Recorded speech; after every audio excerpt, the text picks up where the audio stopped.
The following is brought to you by the Starfleet Podcast Network, SPN, The Spin. I am a PC guy. I won't touch a Mac. You could lay a Mac in front of me and say, here, you can have it. And I would say, no, get that away from me.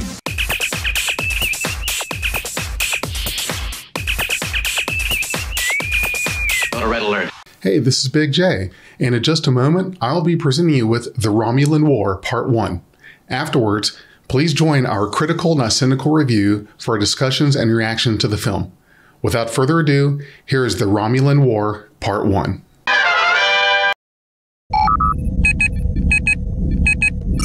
Accessing library computer data.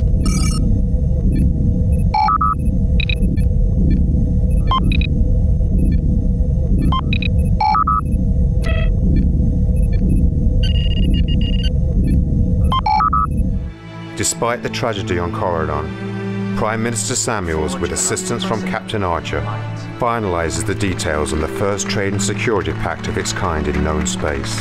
On March 11th, 2155, the Coalition of Planets Compact is signed in San Francisco. Charter members include United Earth and her colonies, the Alpha Centauri Concordium, the United Planets of Tellar, the Andorian Empire, and the Vulcan Confederacy.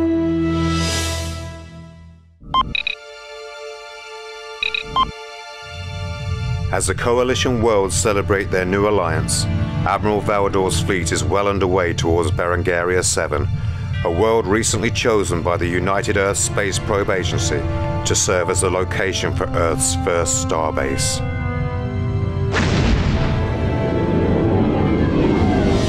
United Earth Starbase 1, also known as Station Salem 1, was located in non-aligned space near several major trade routes used by the spacefaring species across the region. Unlike the other two starbases operating during the war, Salem 1 existed for one reason: to demonstrate that Earth was ready to become a key player in interstellar affairs. The station offered a variety of services: repair, resupply. There were shore leave facilities, hydroponics, aeroponics. There were tours to the planet below, which was as close to Risa as you could get within 4 parsecs. All of this went a long way in demonstrating that Earth was absolutely committed to the ideals of peace and mutual cooperation. The Romulans, however, had other ideas about Earth's rising new influence in interstellar affairs. This is United Earth Starship Atlantis to unidentified alien ships. Alter approach immediately or we would be forced to take action. Captain, I'm reading an energy spike. All hands to battle stations.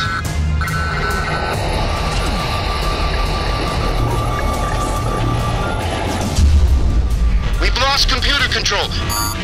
Radiological on the outer marker. They have nukes.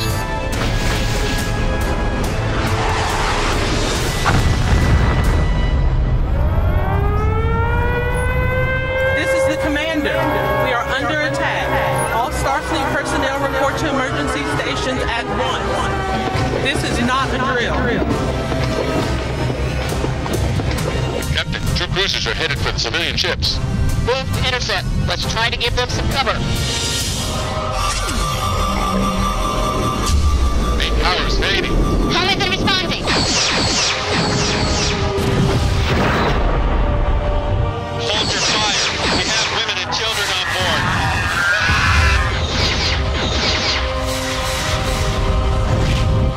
Deploy PDCs. Point defense standing by.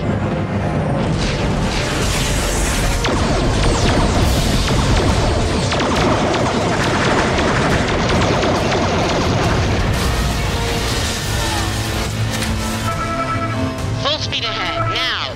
They're doing something to the reactor. Can't engage the warp drive.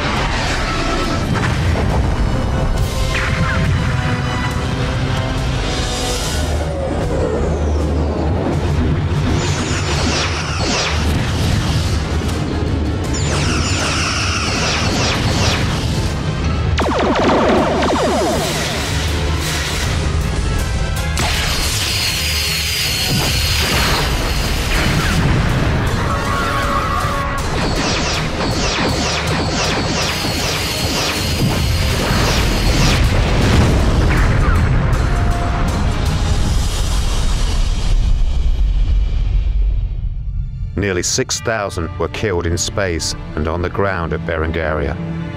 It was the largest single loss of human life since the Zindi incident. In Geneva, the United Earth Parliament's Security Council votes unanimously to declare war against the Romulan Star Empire. Later that day, the UE General Assembly approves the war resolution, which directs Prime Minister Nathan Samuels to form a war cabinet. Samuels immediately turns to his most trusted advisors, Admiral Gregory Black of Starfleet Command and General George Casey, Supreme Commander of the Mako. Black and Casey have their work cut out for them. An industry based on exploration and commerce must be transformed into a military machine virtually overnight. Starfleet Command scrambles to recruit crew members and to build or refit ships as quickly as possible to face the Romulan Navy. Meanwhile, Admiral Valdor is given new orders by the Praetor to secure an unexplored star system known as Algernon. Its location is strategically useless to Valdor, and yet the Praetor demands Algernon for reasons known only to him. Take her out, Mr. Mayweather. Starfleet Captain Jonathan Archer, whose ship and crew had survived a hostile first contact with the Romulans, leads the Coalition of Planets' 1st Expeditionary Force. Their mission, to engage and repel the Romulan threat. The Coalition combined wasn't ready for a war against the Romulans.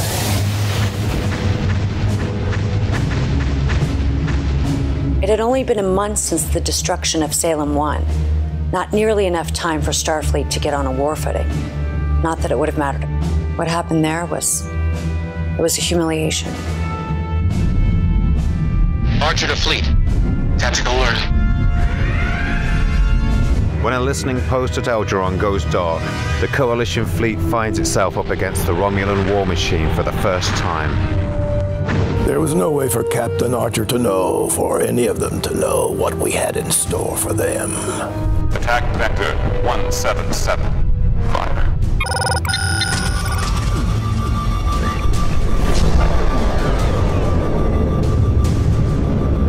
Main power is down. Registering an unknown threat to core computer systems. The device was a highly sophisticated computer virus which could incapacitate and then take control of an enemy ship's main computer functions. Vulcan ship, disengage your weapons immediately. Acting like a virus, the Romulans' new weapon leaves the Coalition fleet helpless. Primary systems have failed. Since most of the other advanced races, the Andorians, the Tellarites, had appropriated Vulcan computer technology over the years, the Romulans' telecapture weapon was effective on them too. Ironically, Starfleet ships were able to recover the quickest because the Vulcans hadn't been sharing their computer technology with Earth. Completely unprepared for the Romulans' insidious new weapon, the Coalition fleet is forced to retreat. And once again, Captain Archer must yield to the Romulans. The Romulans barely fired a shot. They had nearly complete control over a dozen ships from 4 different alien navies. That's just amazing. I mean, how do you defeat an adversary that has that kind of advantage over you? The Battle of Algernon wasn't just a military defeat for the Coalition of Planets. It was a political defeat as well. The debacle gives First Minister T'Pau the reason she needs to withdraw Vulcan's military forces from the conflict indefinitely. Back on Algernon 4, Romulan science teams find a key piece to a puzzle they've been scouring the Beta Quadrant for. Buried deep in the ruins of a long-lost De Bruyne colony lies an ancient map, one which has obsessed the Dederidex family for generations. For in the words of the poet, the seekers shall be unsundered, and all shall dwell in the shadow of the raptor's wing. A map Praetor Dederidex believes will allow the Romulans to rule the entire galaxy.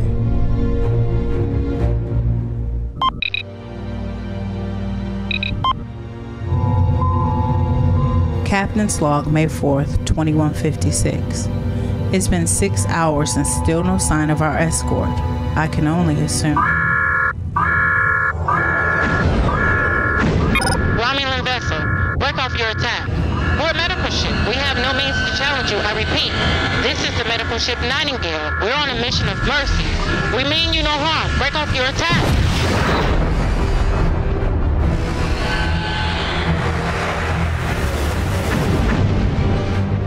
Over the next several months, Admiral Valdor's fleet continues to apply pressure on Earth by attacking cargo ships along the major trade routes in the region. The Romulans have been attacking boomer ships in the Earth cargo service. Their fleet is stretched thin, and even when they can give us an escort, they are outgunned. Where did they come from? Make a run for it. We'll give you some cover. The Romulans are a bunch of they're cowards. Hold your fire! We are not a warship!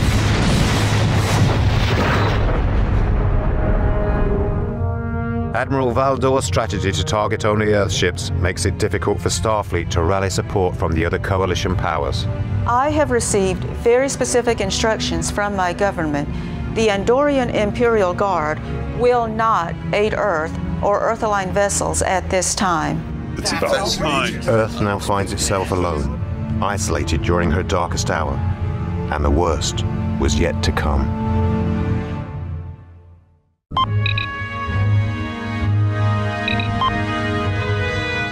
The Alpha Centauri Concordium of planets was home to the largest settlement of humans outside of Earth's solar system. By 2156, Alpha Centauri was a hub of interstellar travel, trade, and commerce, a shining symbol of humanity's trek to the stars. Starfleet Command had warned the Alphans to shore up their defenses, but they wouldn't listen. These were people who'd earned their prosperity, and they weren't about to just walk away from it. On May 22nd, 2156, a Romulan attack fleet walked in at strategic points across the Alpha Centauri cluster.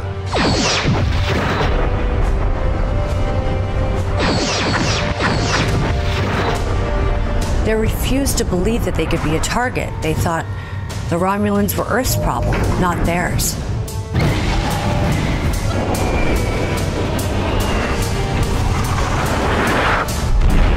A beautiful summer's morning on Alpha 3, and not a cloud in the sky. Just bombs. There was no warning whatsoever. These were just civilian colonies with no way to defend themselves. The Romulans butchered them. It had been over a century since humans had seen the effects of nuclear weapons firsthand. They were crude but effective weapons, designed to instill the proper amount of terror and fear into the enemy. The Centauri massacre was the largest single loss of human life in the entire war. Nearly 500,000 innocent civilians were killed in less than an hour. The attack on the Centauri colonies was motivated by politics. However, the Centauri massacre only served to enrage the humans and strengthen their resolve. The call for Romulan blood was deafening, and it was one that Starfleet could not ignore. The United Earth Security Council unanimously approves the use of Earth's nuclear weapons stockpile, which had been mothballed for nearly a century. Earth decides to fight fire with fire. Their only hope for retribution lay in the Unroth system.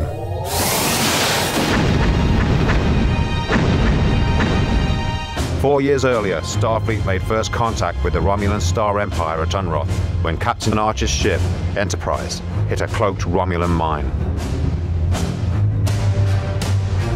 This time at Unroth, Starfleet knows the lay of the land. Using Captain Archer's previous scanning methods, the Starfleet Task Force is able to quickly clear the minefield around the planet.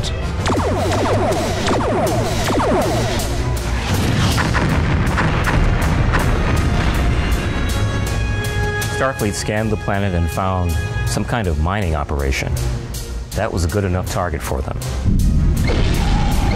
The humans' need for revenge prevailed, and that was fortunate for the Empire.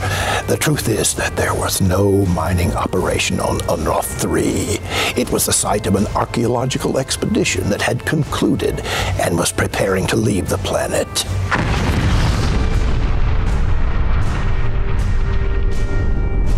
Had Starfleet investigated our presence there, they might have learned of the Predator's obsession. The humans bloodlust made them impulsive, and our scientists were able to continue the search for the final key without further interruption. Even though only a few dozen Romulans were killed on Unroth, the Praetor uses the incident to move his people to action.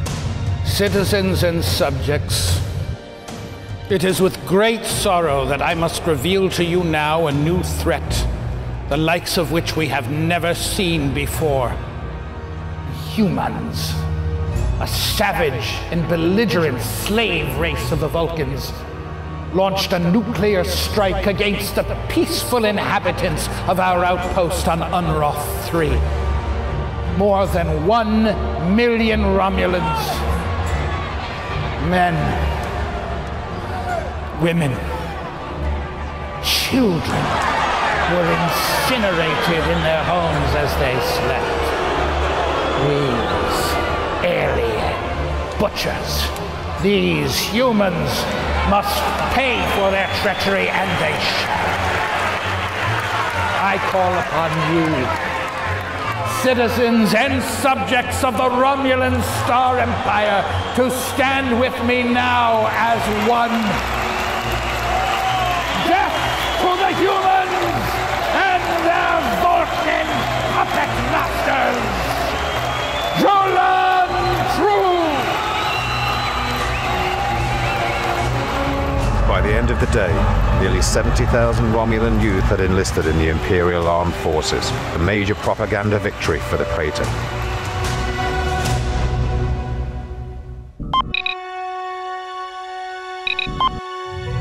Altair 6, an M-class planet in the Alpha Quadrant, where Earth scientists discovered the remains of an ancient alien civilization. Attracting Earth's finest scholars and scientists, the mysteries of Altair were the foundation on which an entire archaeological tourism industry was built. It had no strategic value, and yet the Romulans wanted Altair 6, and they wanted it badly. With reinforcements weeks away, Task Force Delta is quickly overwhelmed. Fire phasers!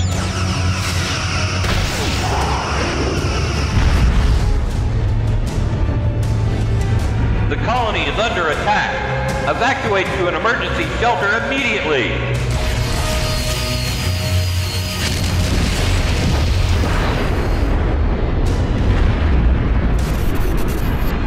While thousands were killed on Altair, the Romulans inexplicably spared the colony from the mass destruction they'd inflicted on Alpha Centauri. The Romulans are dozens of light years from their core systems, and here they are digging in the mud on at least 3 remote planets. Why? What are they looking for? How does all this help them win the war?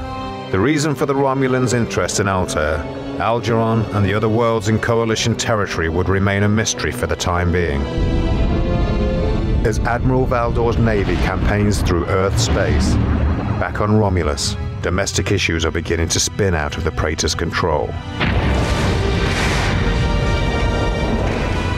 When a mining accident on Remus kills hundreds, Praetor Dederidex exploits the disaster to his own political advantage. He claims the accident was a sneak attack by Earth forces which demands a strong response. Against Valdor's opposition, the Praetor orders a direct assault on the Andorian homeworld.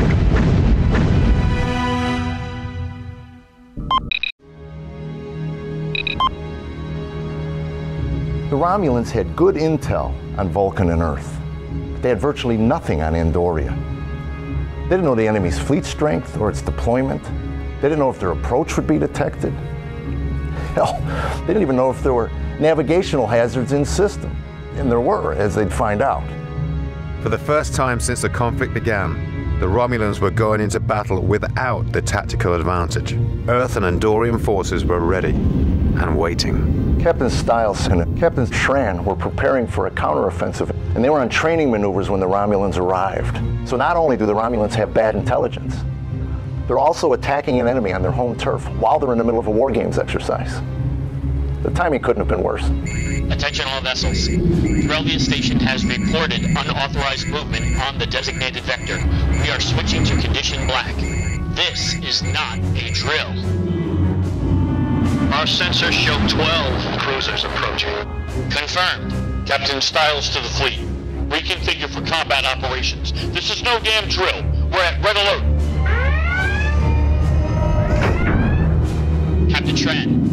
Hold position until they've made their turn. We've intercepted these coordinates. This wasn't a colony or a starbase. It was the enemy's home system. The Battle of Andoria wasn't the first time politics got in the way of good military strategy, and it wouldn't be the last. But it was certainly one of the Romulans' largest blunders of the war.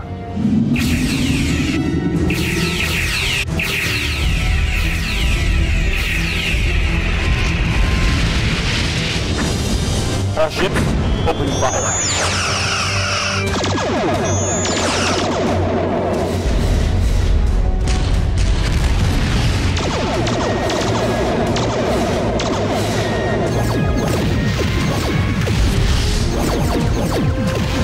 This is Challenger. We're on the Marauder. Stay on top of him. Don't give him a chance to use them. We've lost computer control. Main power is fading. Our shields are down. We've been targeted. They're carrying atomics.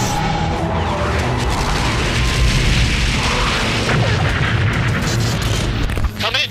Do you read? Destroy that Marauder now before it incapacitates the rest of the fleet.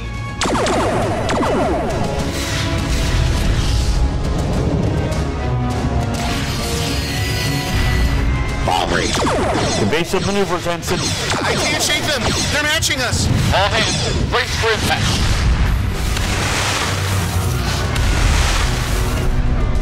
Engineering reports warp drive is down. We could use some help here.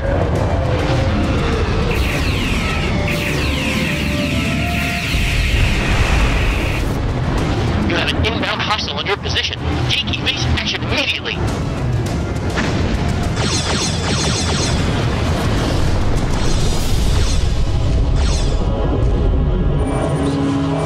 This is Styles. What's the situation, General? The Marauder choked down half the fleet's systems. Groups 3 and 6 are trying to regroup and finish off the cruisers, but that dreadnought has pushed through the skirmish line. It's on a direct course for the homeworld. They are definitely packing nukes. We're reading 2 dozen of them at 50 megatons each. Shred, can you reach that dreadnought? Shred. This is Imperial Command calling any ship capable of fighting. The enemy missile carrier must be stopped. Captain's log, final entry. We're out of torpedoes and our phaser batteries are drained, but the engines still have a little left in them. Styles to engineering. Ramming speed. I still remember the words which assured a grieving nation some 150 years ago when the first spaceship named Challenger was lost. Sometimes painful things like this happen. It's all a part of the process of exploration and discovery. The future doesn't belong to the faint-hearted. It belongs to the brave. We shall never forget them as they slip the surly bonds of Earth to touch the face of God.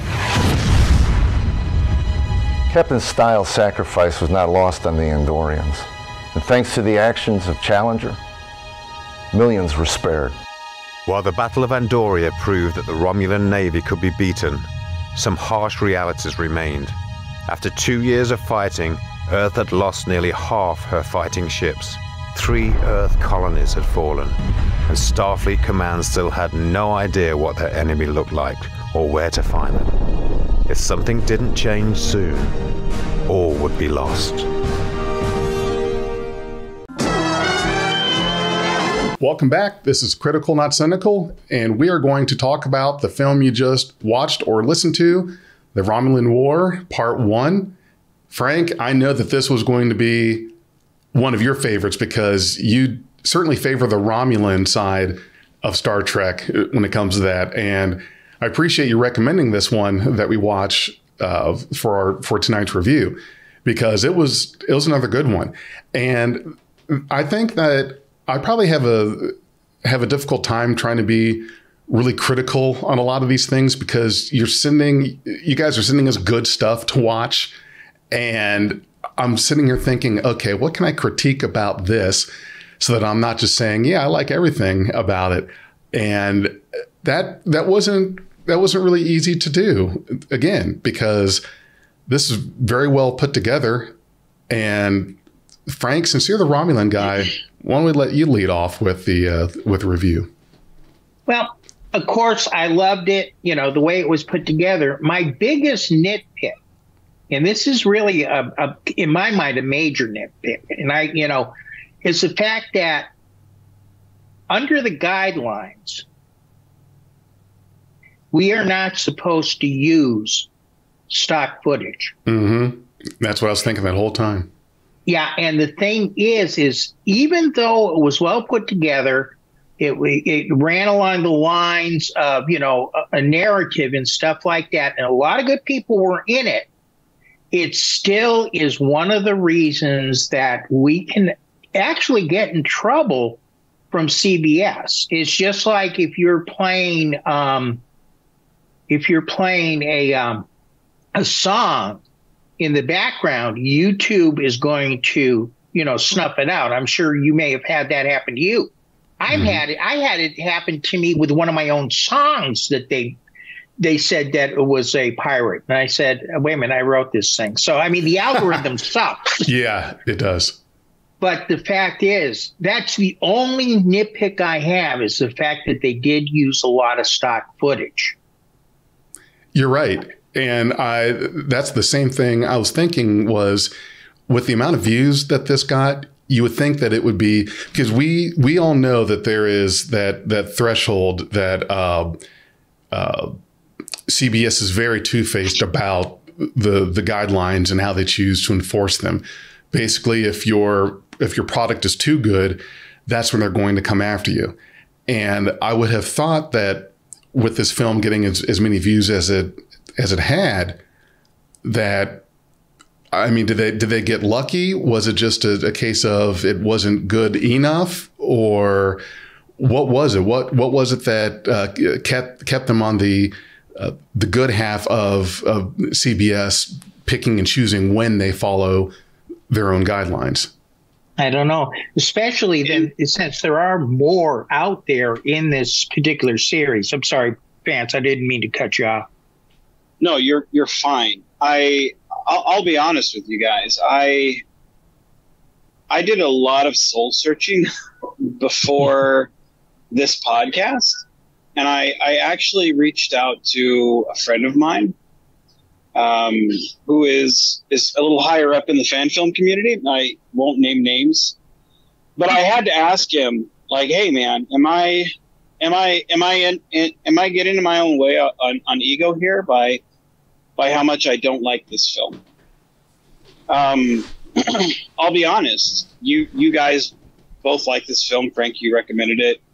Jefferson, you enjoyed it. I didn't. I saw that it was like 20 or 24 minutes long. I was hoping I was near the end of it. I was bored out of my mind, and I hit the thing to see how long I had left, and it was only 10 minutes into it, and I was like, good God, this piece of shit. I saw at the end credits that I had a lot of friends that were in this film, and a lot of people that I know. So I don't mean to offend, because I know this is critical, not cynical. So I had to reach out to my friend to go, look, man, I'm not under the delusion that my films are great, grandiose epics of Steven Spielberg caliber, but am I egotistical here by not liking this film? And he was like, what reasons? And I was like, well, here's my reasons. And he was like, no, I actually think 2 out of your 3 arguments are pretty valid. And I think the third one is kind of a nitpick. And I was like, well, I think the reason why the third one is a nitpick, but I think it's more valid because of the first two. Because I think the third one could be a nitpick if the first two just weren't there. So here's the reasons why I don't like the film. One, I don't think it's actually a fan film. I think putting it as a title of fan film, I think, is giving it too much credit. For the reason, Frankie kind of stole my thunder there, of saying when you use somebody else's recordings, you're not a fucking fan film. I mean, if I took Scott Bakula and Lee Montgomery and put them in my film, and ripped it straight off CBS and put it in my film. Hey, look at how clever Vance Major is. I'm not fucking clever. It's cheat. Now, I'm not talking about using backgrounds for our film and green screening like that. I mean, I can understand doing that. So it's a matter of how comfortable are you with the cheating. But I think there comes a point where, hey, we're all using a backdrop for something or you know, but then you're straight up just ripping off. I mean, hell, let's tell a 185-minute film with Tim Burton's music and Tim Burton's complete score and visuals and actors and put that on and have Batman, the fan film, and just rip it straight off the VHS. I mean, at what point does it not become a fucking fan film? And so I was offended by, I've put on 150 films, I've put the time, the money, the investment, and seeing you rip off straight from the either YouTube or VHS or whatever, and not intelligently at that. I was offended. And the thing is, when you reuse CGI from the TV show as well, that takes me out of your fucking film. And I know that you use Samuel Cockings in this, and this is my point number 2, using the CGI. So not only did you use it for the actors, which was what irritating, but you did it with the CGI. And you use Sam Cockings. So you have 2 things.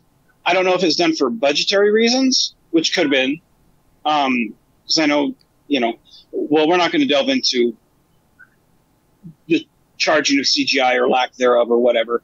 I don't know if it's done for budgetary reasons or if it was lack of imagination, but one of the CGI pieces was taken from the Dominion War when they destroy the mines. Yes. Mm-hmm. And that to me was, being a huge fan of the Dominion War, was, again, irritating. Almost to the point of, man, I want to shut this shit off. Because that's like me saying, oh, hey, here's this huge, big enemy that we've never discovered. And then showing a Borg cube in Captain Kirk's time. Like, there are some things you just don't fucking do. So, right. I mean, I would rather you just thrown mud at the wall and been like, hey, there are my fucking mines, and let's blow it up. Pew, pew, pew, with firecrackers. Like, make up your own stuff. Don't reuse shit and then reuse it bad. So, again, those are things that I'm offended over. I mean, give me a bad film. Don't give me someone else's film done poorly. So then we get to the third thing that irritated me, which my friend said, I think that's a nitpick. But I understand with the other things how that is now irritating. The story thread of the Andorians and I think it's Tellarites or whatever. There are 2 alien races which were completely defenseless against the Romulans. But the Federation ships, Vulcans it was.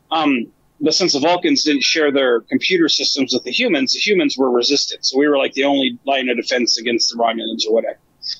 That story is directly ripped from the Dominion War again, where the Klingons and the Vulcan, or the Klingons and the Federation, are completely defenseless against the brain power weapon, but the Romulans, they can fight against it, so they're the only defense against the brain in the Dominion War. Like, that is directly from that.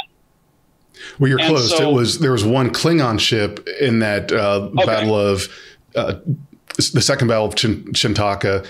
Okay. And somehow the Klingon ship magically was able to repel that energy dampening weapon. But yeah, I totally get what you're saying. But I mean, what would normally be, and my friend's point was, well, maybe you're reaching on that one. And my point was, we're all inspired by something. I myself have been inspired by Battlestar Galactica, Smallville, other Star Trek episodes. And I understand where you could say I'm kind of reaching on that one. But when you look at the other things, which is you've directly lifted from Star Trek Enterprise, you've directly lifted the CGI from these other things. When I look at this thing, instead of giving you a free pass going, well, he was inspired by, were you inspired or did you just directly fucking rip off? So I look at this whole thing, and I'm not excited to watch part 2. I don't want to watch it. Actually, I'm sorry. Go ahead. And it's hard to be enthused or positive about something where, I mean, you know me, I'm very seldom this harsh on a film, and I don't like the fact that I am. I went into this, I had watched Lee Gartrell's Romulan Wars, which anyone who knows Lee Gartrell, his films, no disrespect to Lee, they're very low budget. And some could say they're almost parody, which I think that's a little harsh. I don't think my role was parody. Well, that was the example they gave in every instance. But I thoroughly enjoyed Lee's Romulan series. Yeah. And I enjoyed it too. And I, in fact, Jeremy and we binge watched his entire series on one of my birthdays. I think I enjoyed it more than Jeremy did, but I kind of dragged him along for the ride because I was like, "Fuck it, if I'm doing this, you're doing it with me," you know. But I enjoyed that. And then there was another, I think it was an hour and a half film called The Romulan Wars, if I'm not mistaken, and it was entirely green screen, and I loved that film. It's one of my favorites. So when I got to this film, the bar was very high for what I was expecting. And you know me, I'm very forgiving on films. So when I saw the blatant ripoff of direct lifting, I was not just disappointed. I was upset, extremely mad, because I felt like I had been cheated out of watching something. And I feel like it's always an exaggeration when people say, "Oh man, they ripped me off. They cheated me out of." No, I felt like you guys could do better. I mean, you had Sam Cockings on your visual effects team. You had him doing some of your CGI. What the hell? You know, you had wonderful actors. I enjoyed the actor who was in the First Contact uniform. I felt like he was very well. Every other actor in that, which was, I think it was the lady and then the Romulan, I wasn't really too impressed with them. But the makeup on the Romulan was good. So it's not like I looked at this and was like, let me dump on the whole thing. Not all of it was bad. There were elements that were good. But it was overshadowed by my distaste of what they directly lifted. And I never got a sense of anything character-wise from anything. It was just a bunch of visual effects where people are talking over it. I don't know who's talking to who or what they're talking about. It's just poorly done. And it felt like a poor man's Axanar.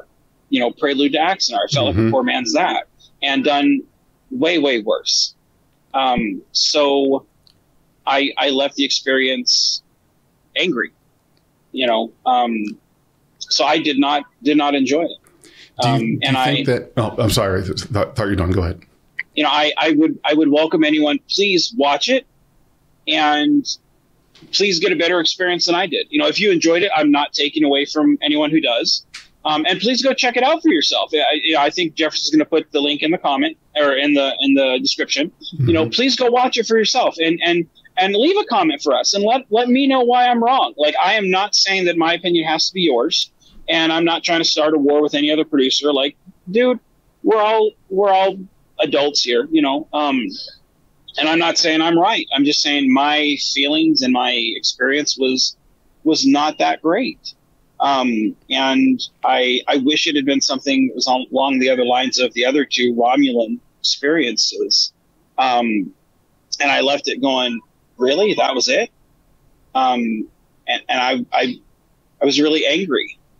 I felt cheated out of an experience that I was looking forward to. So, gentlemen, you guys take the floor because I feel like I've rambled on. Was it that there was too much of scenes from prior Star Trek used? Because there was Star Trek, there was Babylon 5, there was Star Wars used in there. Do you think that maybe if there was less, that it would have been okay? Or is it that if you use any of it, is that what you're... Here's my thing. You want to play Cisco at some point. Right. regardless whether it's a grandfather or I think you wanted to play him at one point. Like my thing is this. Yeah, I wanted to, but I came up with a ancestor. Right. But my thing is this. In my opinion, it would be better to take you and make you Captain Sisko than to go to any fucking DS9 episode and rip off that show and put that in my film. Because it would be better to take you, who one can act, or can't, you on a bad day, or having a bad hair day. But I would rather take that. Asshole. Right? Hi, Noah. Conehead there, huh? What do you think this is? Saturday Night Live? It's only Friday. It's live Friday night. Stupid Noah.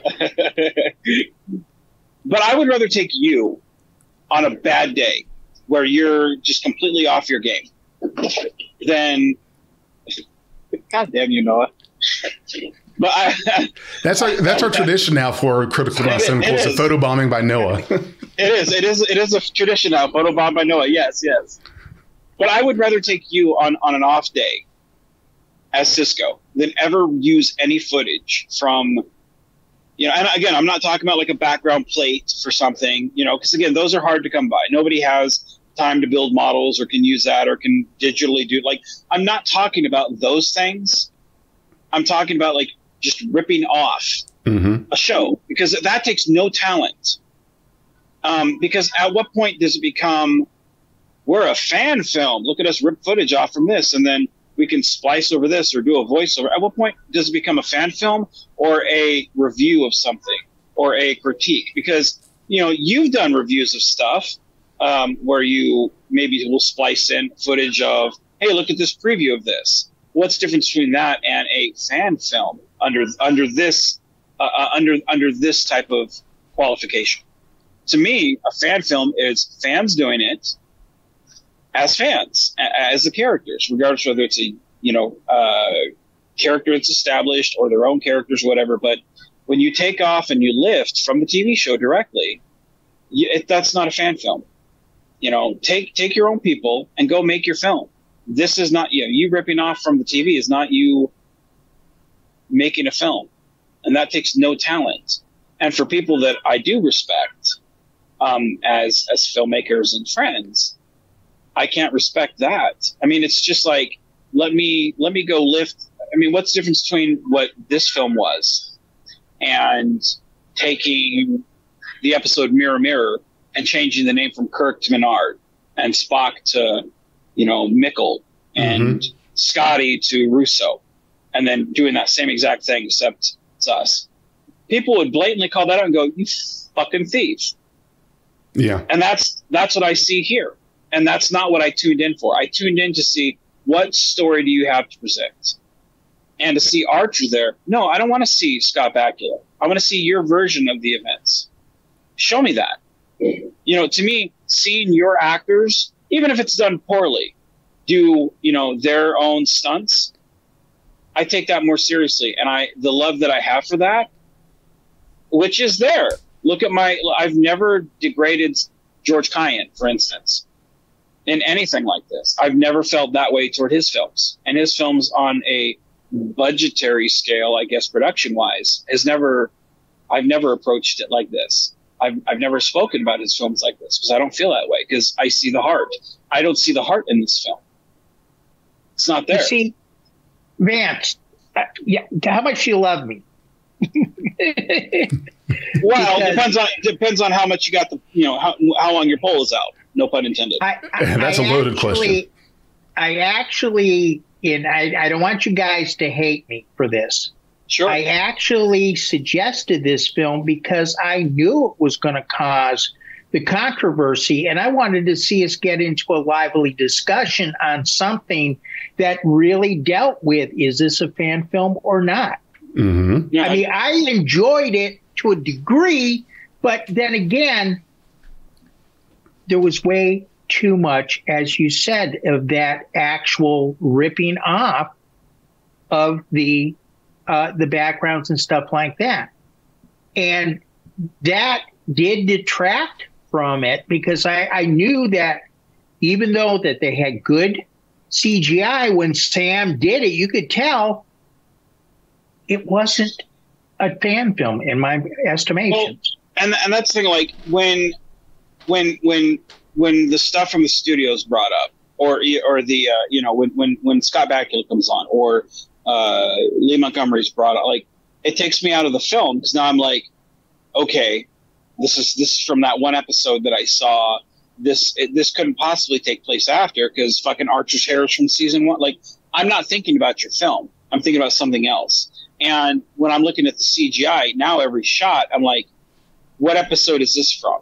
Is this Sam CGI, or is this fucking, I'm not thinking about your film. Like, when I'm watching Crossroads, I'm thinking about your film, good or bad. And we've all made good and bad films. They're all subject to its taste issue. But when I'm looking at this, I just do better sound than you do. Shenanigans, Cageless. Time is going to tell on that one. I'm trying to download it so I can see if I'm running through a filter.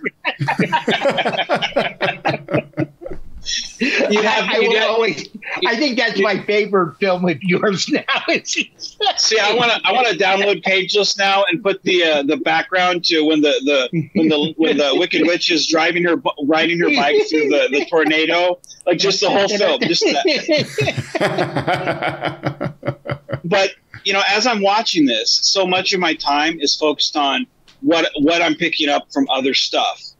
And it's not focused on the film. And to me, I don't want to think about that. It's kind of like Batman Forever. The whole time I'm watching Val Kilmer, as I'm like, is this Val being Batman, or is this Val being Michael Keaton being Batman? Like, I had a hard time, and it wasn't until years later that I was like, okay, I can now sit back and appreciate Val as Batman. But it took me a long time to get over that, because I simply couldn't get past that. And this film, I don't think I can get past it, because I simply don't see this as a fan film. I see this as people just talking over Scott Bakula here. It's to just call this a fan film is a disrespect to actual fan filmmakers. And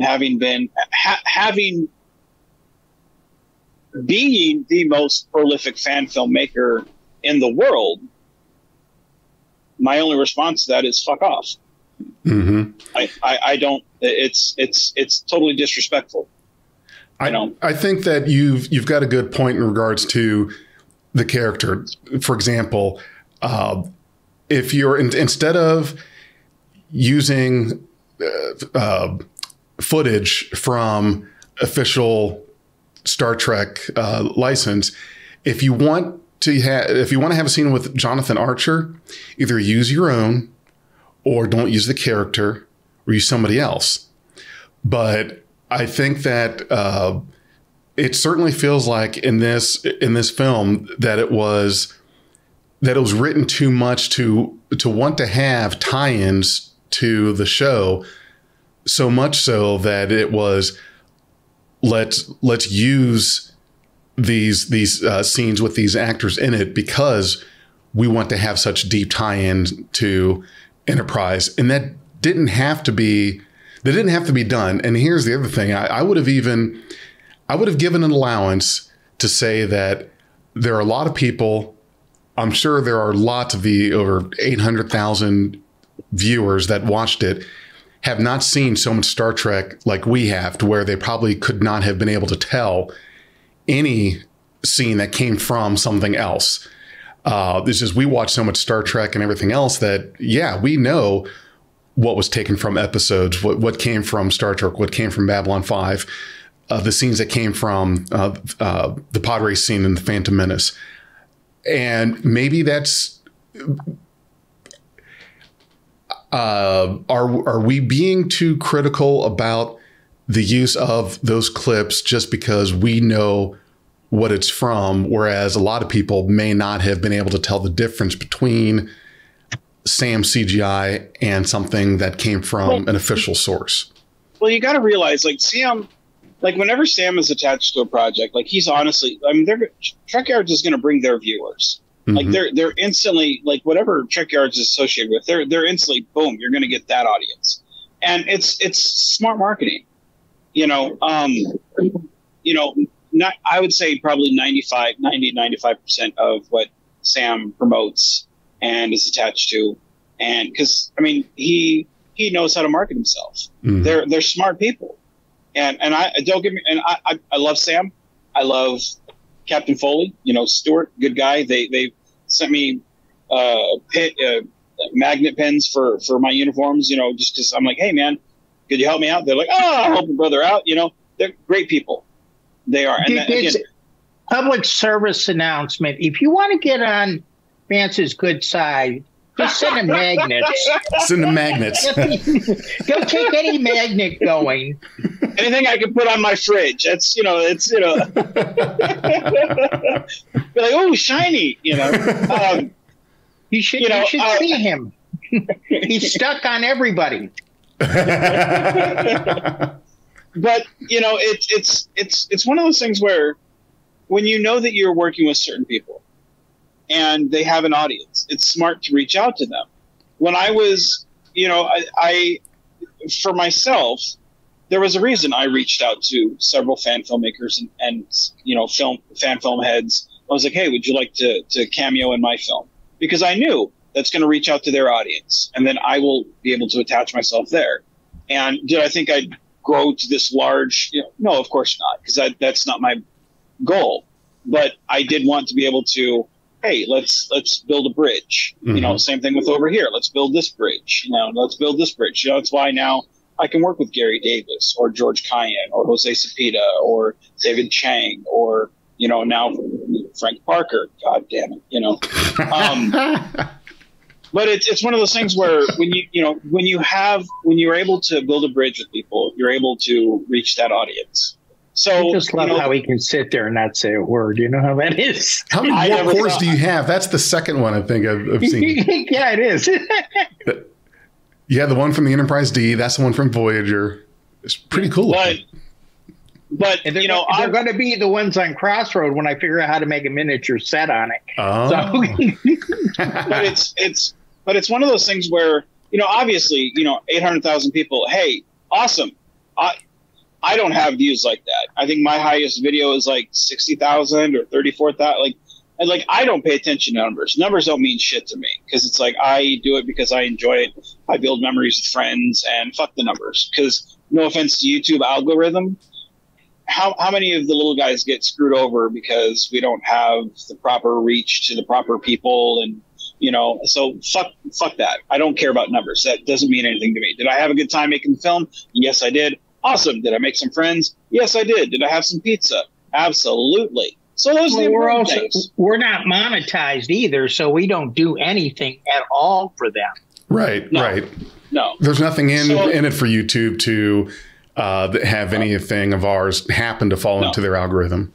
No, and I've noticed like there for a while we were like every day we were getting like 10, 20 subscribers. Like we were making subscribers like and like every day like nobody visits anymore. And again, nothing's changed for what we're doing.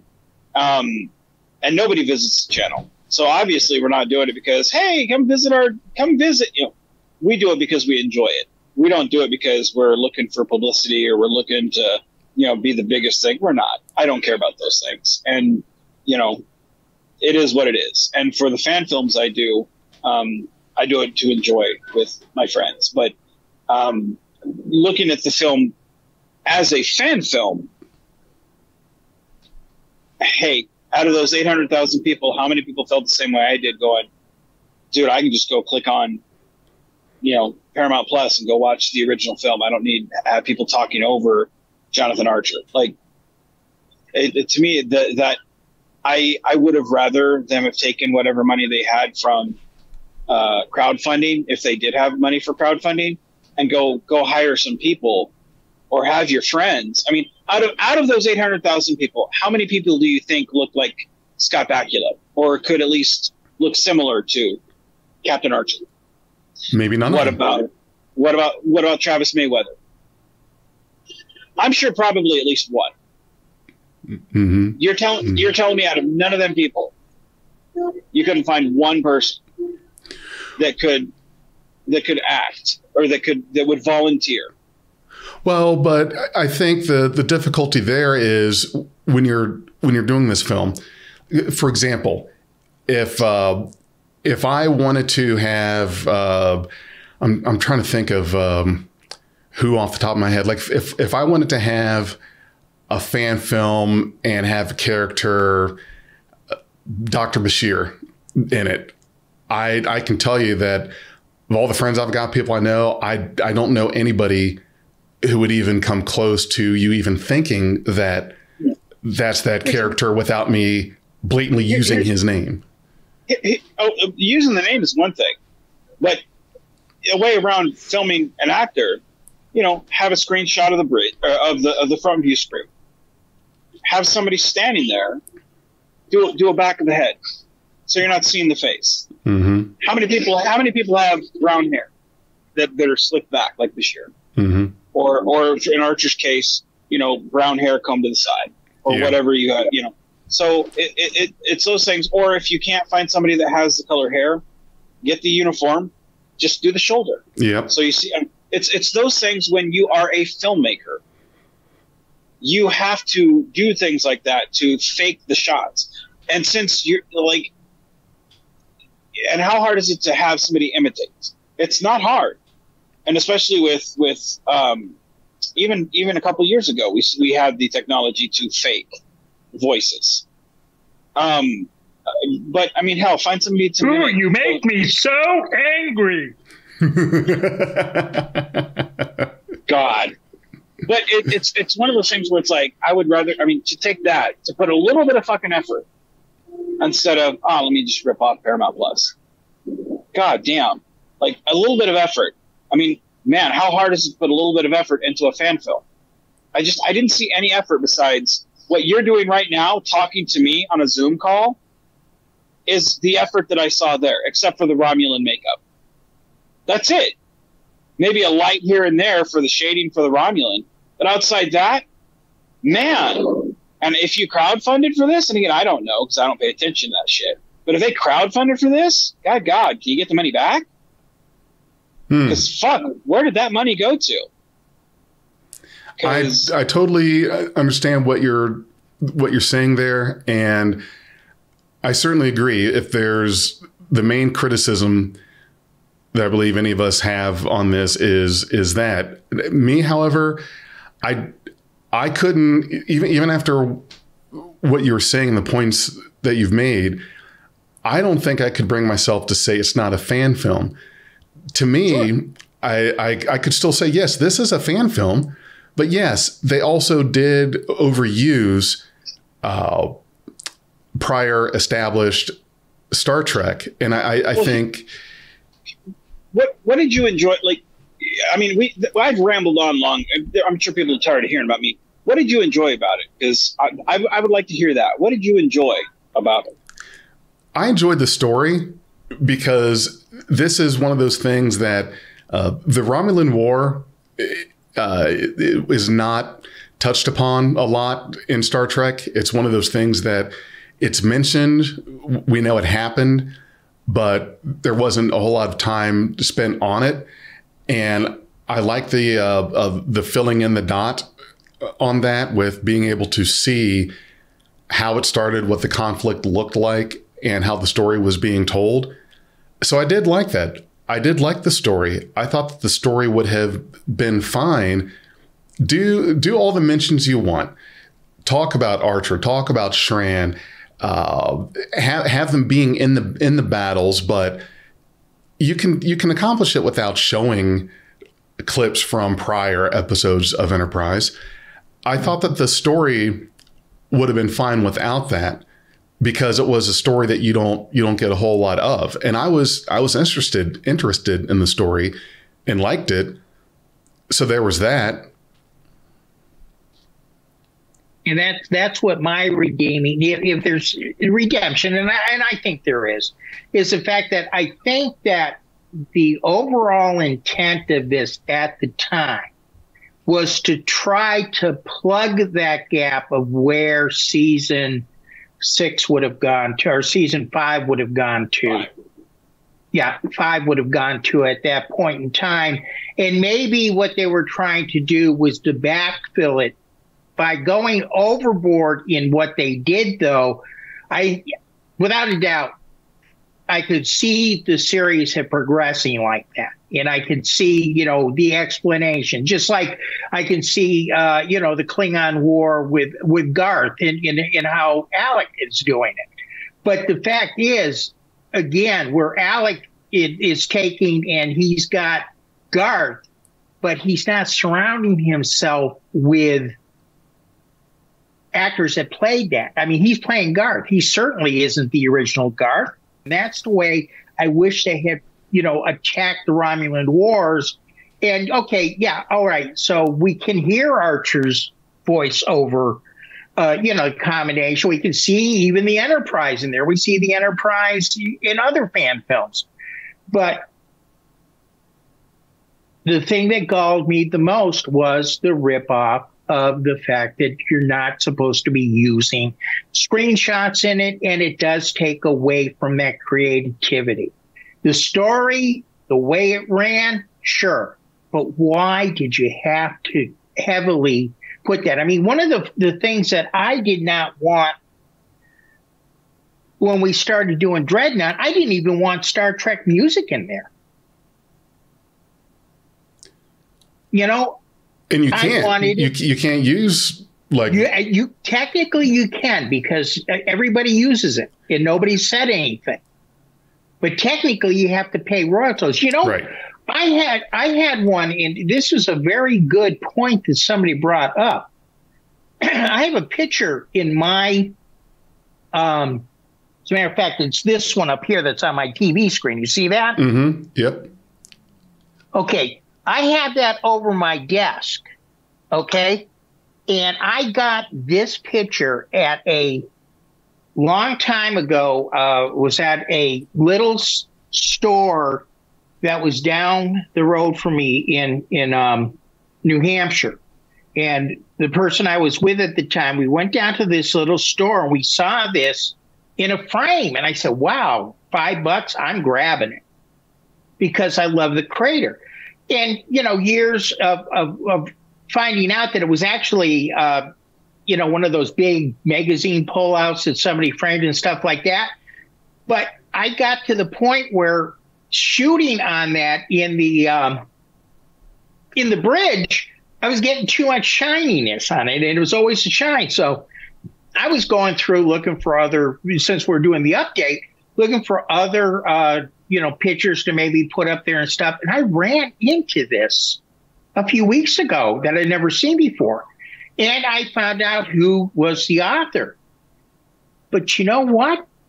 Technically, even though I have it in there and I now can put it in there and say this picture was by what, I still need to get permission. I'm a songwriter, and I know this. I would need to get permission from that person, like we did with the Dreadnought, and went to Franz Joseph's family and said, can we use the Dreadnought out of the Star Trek manual? There's a lot of things that you have to watch, and something like what they do on that is a flagrant violation of copyright. Mm-hmm. It was. I'm surprised the video's still there, to be perfectly honest with you. Well, here's the reason why, and again, I'm nobody important, so I could be wrong.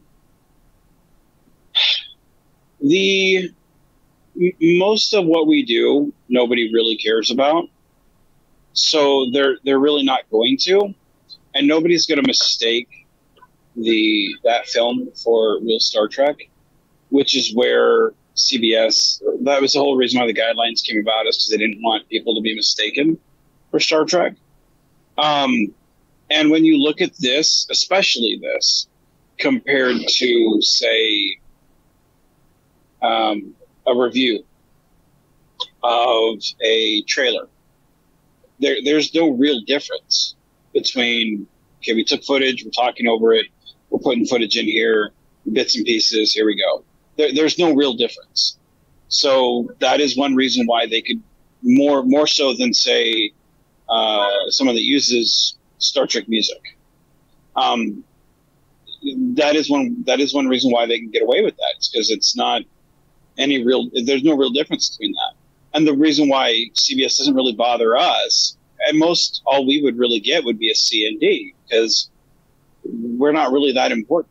And again, nobody really is going to mistake us for Star Trek. Most of us are just people, oversized people in our living rooms playing Star Trek. I mean, really, that's it. And who wants to go fuck with them? It's nobody really wants to bug us because we're not really worth their time. Now, I mean, if we had billions and billions of dollars and we were trying to really seriously compete, maybe. But we're not. Kind of like Carl Sagan, billions and billions of stars. but I mean, if we had the money of, say, like Warner Brothers, I wouldn't be doing no stupid fan films, I'll tell you that. before their stock started tanking. Yeah. Then I would say, yeah, we'd probably get a tap on the shoulder. Hey, fucking cut it out. Mm-hmm. But I mean, at the end of the day, are you really bothered by what the ants are doing outside your car? No. Mm-hmm. You walk right on by them and fucking ignore them. I mean, unless they're trying to, until they start eating your wires. Yeah. Unless they're walking away with your banana that's, on your picnic mat, you don't care. It's like you ignore them because they have no concern to you. And that's what we are. They don't really care unless it comes to their doorstep. That's ultimately what it is. Because there's so many things on YouTube that are heavily violations of things. And we're not claiming, hey, this music of CBS, this is mine. This is Vance's. No, we're not doing that. None of us are claiming that music is ours. So it's not like we're not overstepping in that regard. None of us are doing that. The stories are ours. And something that I did find out that was interesting, all of those stories, I was under the impression that, everything that we put in our films, like that's CBS. It's like, but it's not. Every story that's a Constar story, it's mine. CBS does not own them. They don't own the characters. Like all that shit. I thought, as soon as I write it and put it out there, CBS owns now. They don't. Absolutely not. They don't. That story, those ideas, those are mine. So they don't own that. I was misinformed, but I was informed by somebody more important than I, and somebody that I trust. That I can't imagine who that might be. Yeah. But those stories and the idea, like those are mine because they are mine. Mm-hmm. It's the same thing with Frank's stuff. Like those are Frank's. Those are yours because you write for me. Well, yeah. Those are also Vance's. Right. Vance owns me. Come on. Hey, Grissom's mine. There you go. But it's one of those things where it's like none of us are going around saying this piece of Star Trek music is mine. This is mine. Like we're not doing that. So that's another reason why I think they're like, we don't care. Crossroads is mine because my music writer wrote it just for me. There you go. Yeah. And that is the difference. Yeah. If you have it. And the stuff that we try to use, and I know Vance did, is it's technically covers.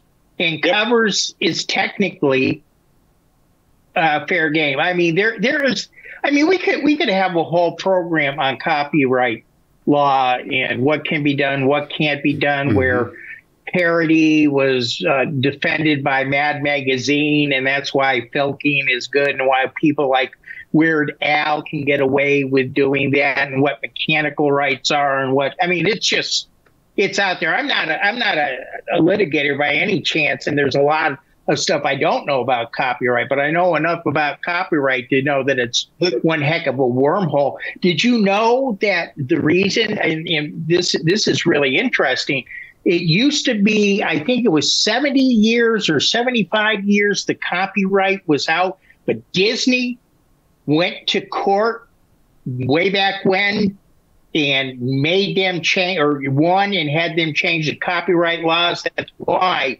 Steamboat Willie just came off and is out there. Not the regular Mickey Mouse, but Steamboat Willie, who was the original technical Mickey Mouse before it evolved into there, that Walt Disney produced, just came into public domain. So now you can use this, and it's like 90 years now, I think, something like that. Mm-hmm. But the original was 70, and then it would go into public domain. But Disney had a conniption fit.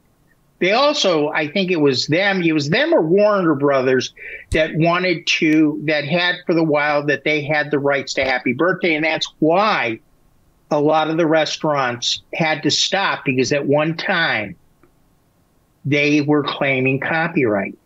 On the song?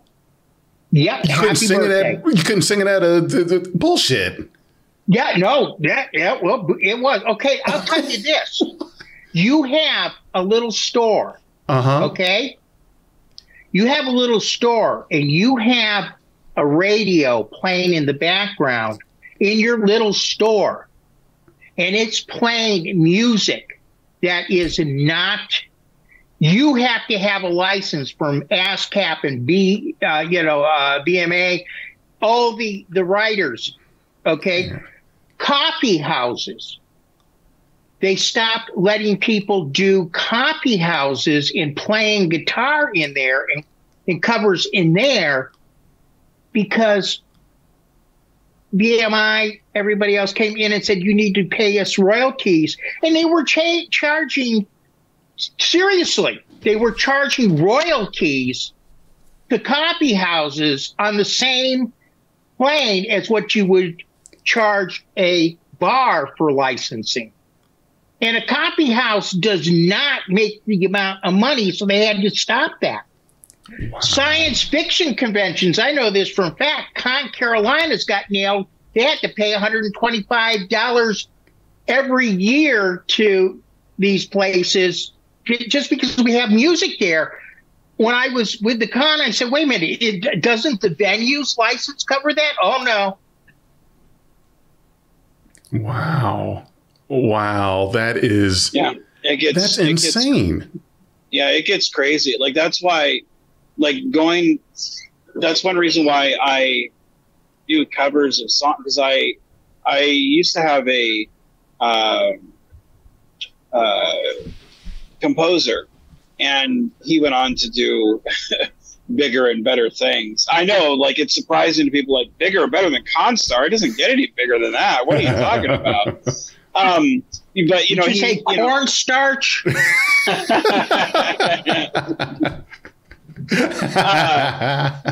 But you know, like that's one reason why, like, I would always say, "Hey, man, I like this song. Can you make something similar to it?" And he'd be like, "Sure, let me try." And he'd always come up with something that was, you know, good. But that was one reason why I started going to covers of songs, because it's like, well, if they're doing this, then, well, obviously it's getting past YouTube. And since I'm not making money off anything, well, I guess it's, you know, let me make sure it's cool with them. And if they're okay with it, awesome, I'll put this in my film, you know. And that's one, that is one thing that I've always stood by. Hey, if anyone ever asks me to take my films down, hey, no problem. I'm good. Because my films are always made for me. They're not made for, I want to be famous, I want to be rich, I want to be, you know, I've never made a dime off any of my films. In fact, most of us, if you're doing it right, most of us have lost money. Even if we fundraise, we still lose money. This is why I never show the bottom half of me, is because I can't afford pants. Yeah, he's not wearing pants. No pants. Yeah, please don't stand up, Frank. Aren't you guys glad that I'm here for the comic relief? You could have a very boring. Yeah, see, that's why he's wearing the red shirt, because he's Winnie the Pooh in that shit.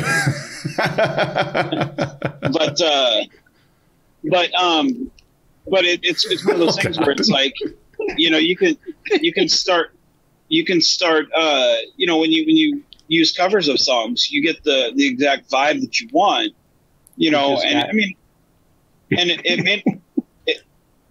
it may not be exactly, you know, what you're looking for from like the official song or not, but you know, it's close enough, you know. And again, as long as you're not making money, most people have no problem, and they're usually honored or flattered by it. By like, yeah, go ahead, you know, it's fine, you know, here you go, you know, whatever you need, you know. Most people, if you approach them like that, are always happy to work with you because they know what it's like, because they're usually in the same boat, you know, free publicity, just put a link to the channel.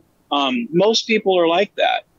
It's the same way with fan films. If you ask them for help or you need a little, you know, which direction you go, that, you know, hey, yeah, I'll help you. Here you go, you know. But, you know, the music thing, as long as you're not making money, most people are either willing to kind of look the other way or they're willing to help you out and let you use what you need.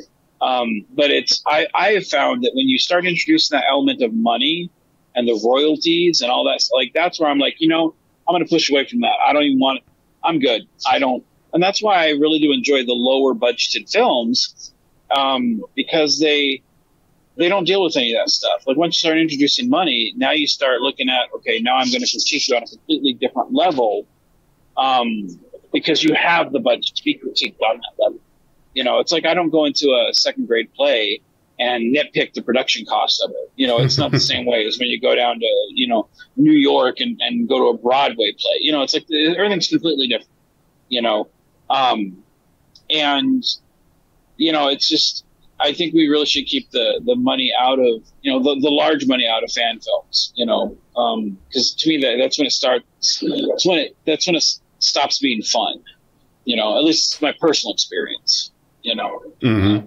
I totally get you. What you said there makes sense, and you're right. Yeah, very well put on all of that. I think in general, you know, we certainly at the end of the day agree that there's a bit too much. Any of us may have had a certain allowance of, okay, we'll let that pass, or that scene or that usage, but it was overdone. And so that took away from the total experience of the film. So I would say, yeah, totally get Advance. That did take me out of it as well. I found myself then looking at, okay, let me see if I can pick what it was from and where it was out of. Oh yeah, that's from Beyond. That's from The Phantom Menace. That one's from an episode of Babylon 5. This is that one from. See, I wasn't sure on the Star Trek. Like, I wasn't sure, like, if it was the 09 or like one of the, like, I kept rewinding it. I was like, I don't know if that's from one of the Kelvin movies. It was. Like, but I kept rewinding it. I was like, I don't know if it is or not. Is that when Nero attacked? I don't know. Like, I wasn't sure if it was from the bridge of when Nero attacked him or not. Like, but I was like, I don't know. It looks like it, but I couldn't place it. But I was like, this doesn't. There was feel one like from. rest. Yeah, there was a clip from the bridge of the Kelvin when Nero was attacking. Yeah. There was a clip from Into Darkness when the Vengeance was chasing the Enterprise, but they mirrored it so that the effect of the explosion of the hull, the decompression, would match the side of where the Romulans were attacking. There was a thing from Beyond when that big station was being attacked. So when you see the large group of civilians running around, that's from that one. It's like, oh my God, here I am able to like tell you where each of these clips were from. That's the problem. I'm the problem. We're the problem is that we know the source of any of these clips used, and normal people are probably like, you guys really need to listen to Shatner's advice and get a life. Well, you can't turn your brain off during. I mean, you're right. Yeah, like, I mean, and here's another positive. I like the editing. It was edited well. Yeah, it really was. It was put together well, but it's like the contents of what they edited, I was not a fan of. But it was edited very well. I mean, it was clever, but I don't like what was done with it. Mm-hmm. You know, I would love to see the same group of people, even the same actors who I wasn't a fan of, come back and tell the story of what was there, like with that asshole Romulan who was being a dickhead to everybody and lied and was like, hey, the Earth people fucked up our moon. Let's go fuck them over. Yeah, let's go get them. You know, like, go tell that story, because I was far more interested in that than anything you reused and spliced together and bullshitted me on. Like, go tell that story. Like, please. Like, I would love to see you. Even on the actor, on that one lady who, like, I did not like that lady's acting. I felt like she was so straight-laced, and I didn't care for her acting. But I would rather watch 20 minutes of her talking to the camera than splicing together. Like, give me a story that I want to see, because what you have partially is here. But the other stuff, it's like, oh, man, because I'm not thinking about your film, and I really want to see your film. So if they ever do more, like, I want to see that, but I don't want to see this other shit that you're regurgitating, because you've got a bunch of smart people. I've seen your credits and I recognize half the names. Hell, I've worked with a third of them, but I don't want to see this. And if it's more of this, fuck, dude, I'm not tuning in. I'd go watch the original and be entertained, you know? And that, it's just, and again, anyone whose opinion, you don't have to agree with me. Please go watch it. And if you enjoy it, fucking A, right on. But, you know, I won't waste your time talking about it anymore. Forgive me. Frank, what are your closing thoughts? I just want to know what Vance's true opinion is.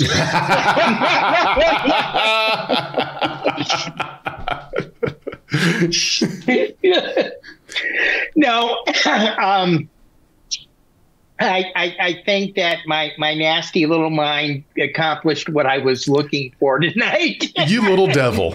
And I really wanted to see a good Spirited, because I know that most of the time we do have good films and it's hard to nitpick them. And, you know, this one, you know, the editing and stuff like good, they gave it a try, but the way they went about it is something that I knew would spark, at least in me and in Vance, and I'm sure now you see what our points of view of being filmmakers that we are, that these are things I've run into before. I ran into this in one of the first ones that I ever did. The person, I'm not going to go into that, used some of the ripoffs and stuff like that. As a matter of fact, he edited one of my films, and when I uploaded it, I found out that he used a copyright song in it. And you see, things like that, you got to be careful with.